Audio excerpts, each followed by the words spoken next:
नारायण नारायण नारायण नारायण। राम। यह प्रवचन परम श्रद्धेय स्वामी जी श्री राम सुखदास जी महाराज द्वारा पौष शुक्ल चतुर्दशी विक्रम संवत 52 तदनुसार 4 जनवरी 1996 को प्रातः 5 बजे प्रार्थना स्तुति के बाद मुरली मनोधोरा बीकानेर में हुआ। राम राम राम राम राम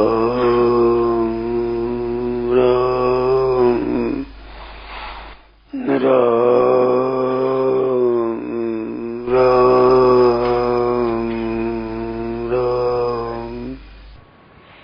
इंद्रियस्य अर्थे रागद्वेषो व्यवस्थितौ तयोर्न वशमागच्छेत् यस्य परिपन्थिनौ।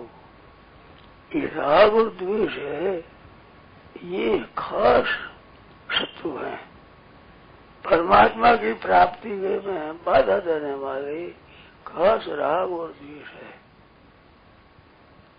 तो योर न वशमागत, इनके वशीभूत न होवे।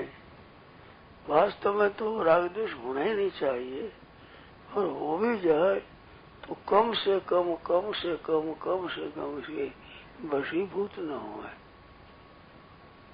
वशीभूत क्या है? राग पूर्व निवृत्ति, क्रोध पूर्व निवृत्ति, राग पूर्व प्रवृत्ति।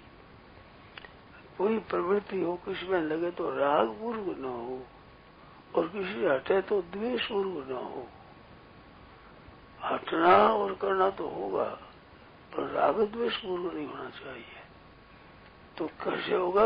इंद्रिय से इंद्रियार्थी राग द्वेषो व्यवस्थित हो। वैसे ही तस्मात् शास्त्रम प्रमाणन्ते कार्यकारी व्यवस्थित हो। कर्तव्य और कर्तव्य की व्यवस्था में शास्त्र ही प्रमाण है। शास्त्र कहे जिसे करे, शास्त्र निषेध करे न करे, ये खास बात है। तो शास्त्र सामने के शास्त्र है, संत महात्मा है, संतों की वाणी है, संतों के आचरण है, ये आदर्श है। संत महापुरुषों ने ऐसे क्या किया है, क्या करते थे, क्या माना, क्या मानते थे, और शास्त्र में क्या मानना चाहिए, क्या नहीं, भगवान क्या करना कहते हैं, क्या करना नहीं कहते हैं, इनको सामने रखकर काम करे।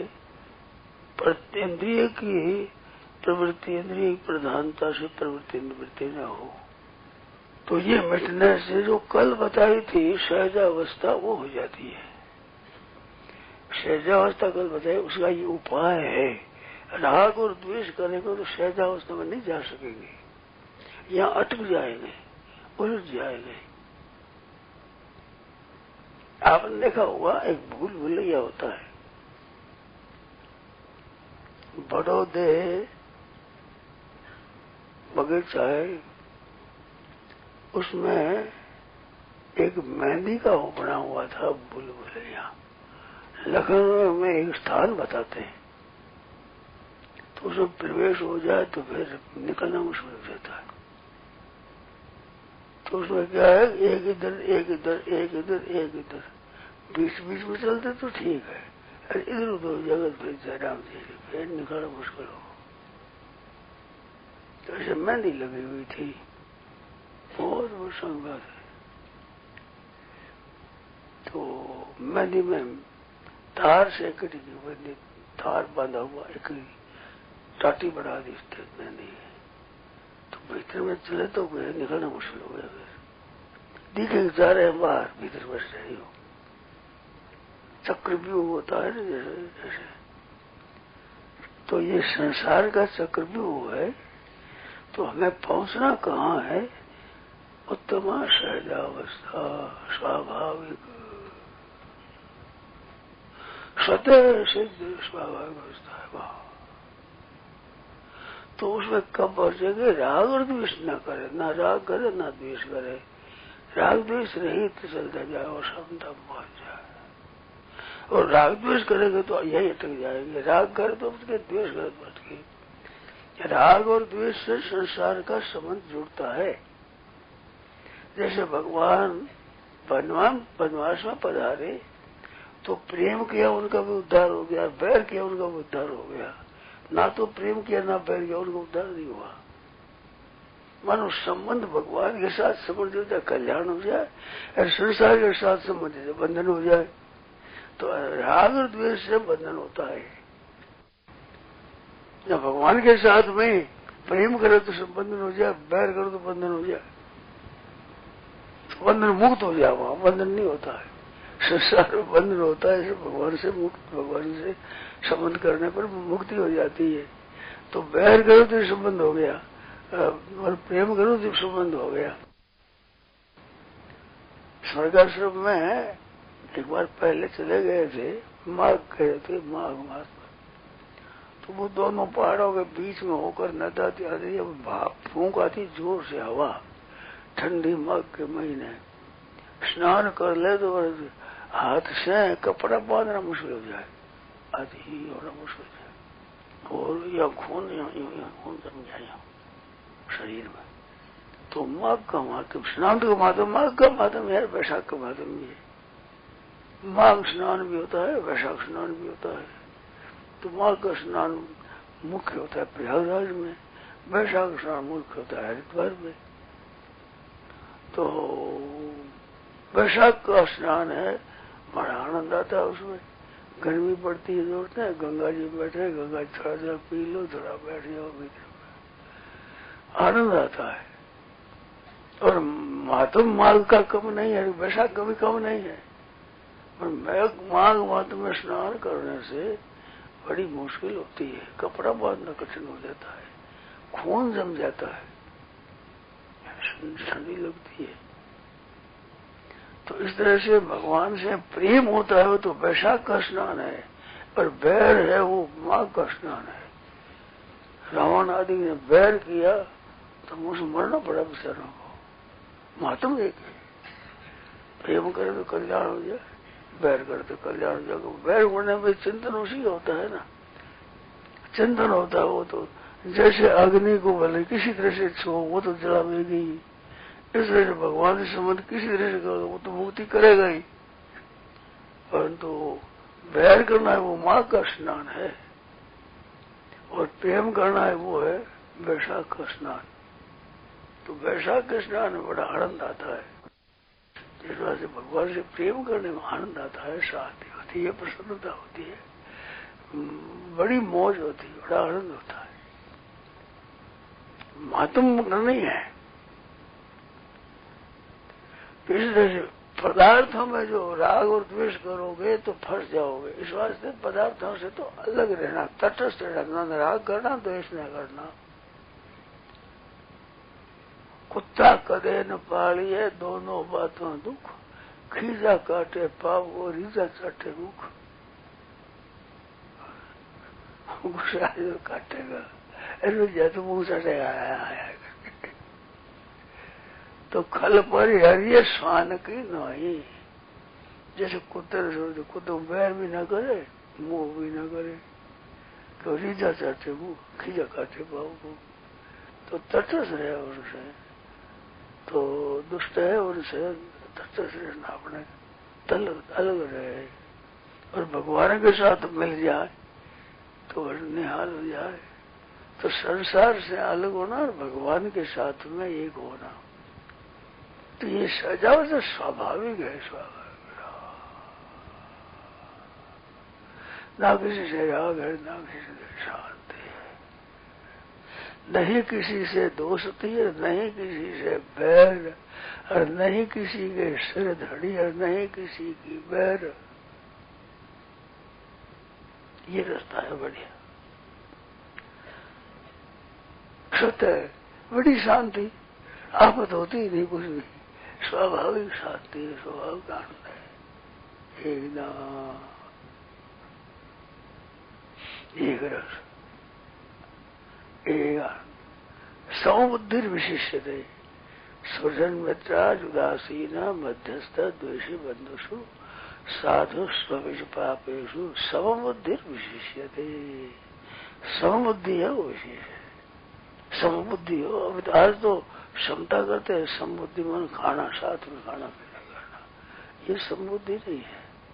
न राग है, न द्वेष है, न हर्ष है, न शोक है, न किसी का बुरा है, न भला है, न अच्छा है, न मंदा है, न नफा है, न नुकसान है, न कोई जन्म है, न मरना है, न राग है, न द्वेष। ये किसी तरह से आप ले आओ, जैसे हिसाब करे तो टोटल ठीक बैठना चाहिए। किसी तरह से आप मर्जी हिसाब यूं कर लो, चाहे लिखर कर लो, कुछ कर लो, तो टोटल में समता आनी चाहिए।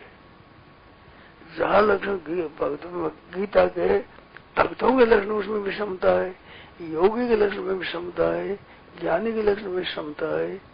गीता में खास समता है। समत्वम योग उच्चते, यही गीता का योग है। ना हर्ष है, ना शोक है, ना शांत। ये स्वाभाविक है, इसे अस्वाभाविकता नहीं है। आज राग द्वेष स्वाभाविक हो गया, ठीक पेट में हर्ष सुख दुख दोनों, ये स्वाभाविक होता है। ये अस्वाभाविक, स्वाभाविक तो शांति है। जैसे शैत्य प्रकृति जल से, जल की प्रकृति ठंडा होना है, गर्म होता है, संबंध से होता है, ठंडा सती हो जाएगा, स्वाभाविक ठंडा हो जाएगा। इस तरह शांति योग स्वाभाविक है। जैसे स्वाभाविक नींद आती है, आप ऐसे शांति जाती है। ना किसी से राग है, ना द्वेष है, ना कोई भला है, ना बुरा है। सब जगह ईश्वर रूप है, भलो बुरो नहीं कोई, जैसी जिसकी भावना तैसो ही फल हो। सब जगह ईश्वर रूप है। कितने आनंद की बात है। मौज है आनंद सदा दिवाली संत के आठों पर आनंद। तो समबुद्धि विशिष्ट समत्वम योग उचते, यही तेज सर्गो ये साम्य स्थित मना। जिन लोगों का साम्यावस्था मन सिद्ध हो गया है, वो संसार को जीत गए। संसार राग द्वेष संसार है, ठीक है भाई, ठीक, अनुकूलता प्रतिकूलता ये संसार है। तो यही तीर्थ सर्गो ये साम्य स्थित मना। जिनका मन साम्यावस्था में सिद्ध हो गया, उन्होंने यहाँ जीती अवस्था में संसार को जीत लिया। मौज हो गया, आनंद हो गया, स्वाभाविक है। आप विचार करोगे, अब राग द्वेष काम नहीं करो तो स्वतः शांति स्वाभाविक। अस्वाभाविक शांति यही रहनी चाहिए हरदम, हर समय में शांत आनंद, सद्गंध स्वतः सिद्ध है। या राग और द्वेष ये किया हुआ पढ़ाया हुआ है अपना, तो क्षमता है, पढ़ाई हुई नहीं है, ये स्वतः है।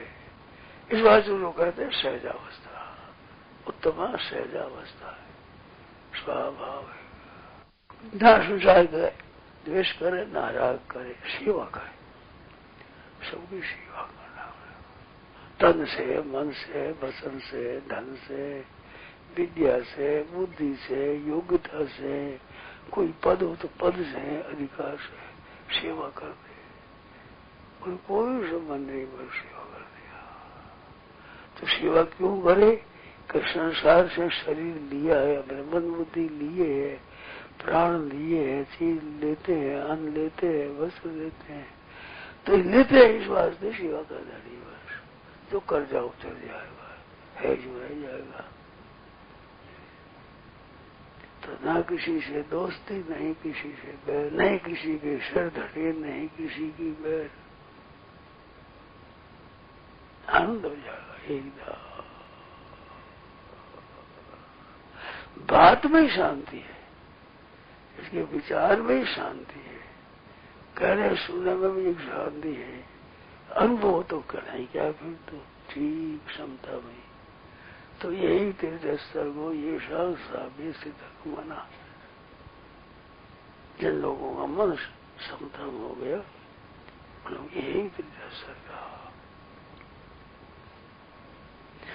विद्या विनय संपन्ने ब्राह्मणे और कवि अस्थिनी सुनी थी वो सौभाग्य पंडित और सब वैष्णव। ब्राह्मण कैसा हो कि विद्या विनय मन विद्वान हो, नम्रता भी हो।